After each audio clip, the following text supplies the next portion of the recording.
We got a reminder of what it's like when Donald Trump is in charge. He's not quite there yet, but the reminder, of course, was when he blew up the bipartisan deal to fund the government. You ready for the next 4 years?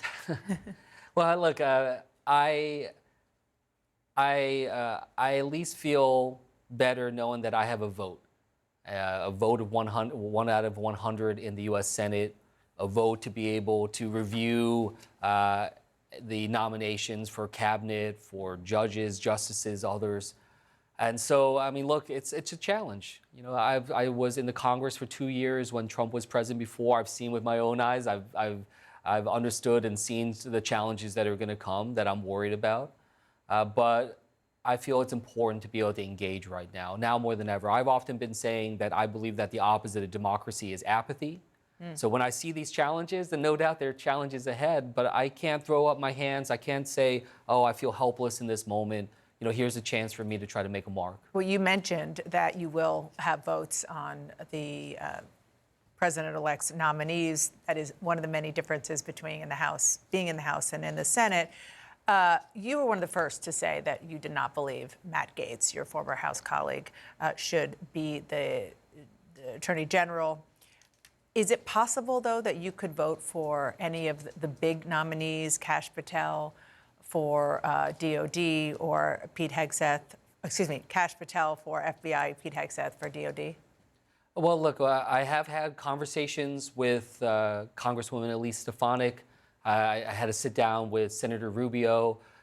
I'm still going through the process, and I want to make sure I'm doing it right. But those were good conversations where we were able to dive in deep. And so, I think that there are some nominees that are people I think I can work with. But I also am deeply concerned about what I've heard Mr. Patel say in the past, and about going after things. Like he is being nominated for a role to lead an agency that he has talked about dismantling, talked about the deep state, and going after. I was a career public servant before in the federal government. I worked under both Bush and Obama.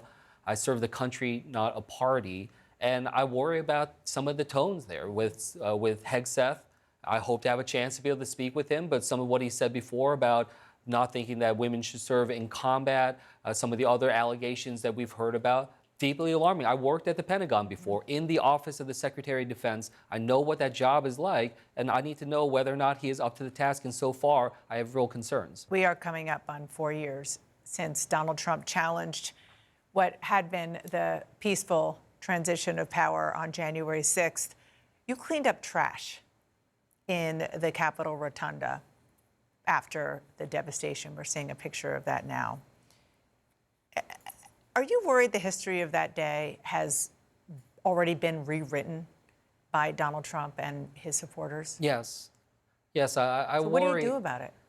I worry about this a lot because, the way I sort of talk about it is, our country, we have this great motto of e pluribus unum, out of many, one. And I've often kind of thought through, like, how does that happen? There's a missing verb there. How do you get from many to one? And it's so important that we have a shared sense of this country, its history, its definition. But we're losing sight of this idea that we're part of something bigger than all of us. And when I see what happened on that day, we saw it with our own eyes, those of us that were in Congress. The American people saw it. People all over the world saw it. And the idea that it's being papered over, and that the people that attacked the Capitol, rioted, that they're being talked as liberators, as prisoners now that are being unfairly treated. We are a nation of rule of law, and it does break my heart. Every day that I go into the Capitol, I go to the Rotunda, I think about what we saw on that day, and how we should always commit to never having that happen again. This nation is such a great nation, and we were brought to such a sad moment on that day. We should commit ourselves to never letting that happen again, but instead, we see that, unfortunately, being a different lesson that many are taking away. Well, this coming January 6th will be different for many, many reasons. We appreciate you coming on. and wish you a happy new year. Thank you so much and congratulations. Thank you so much. I appreciate it.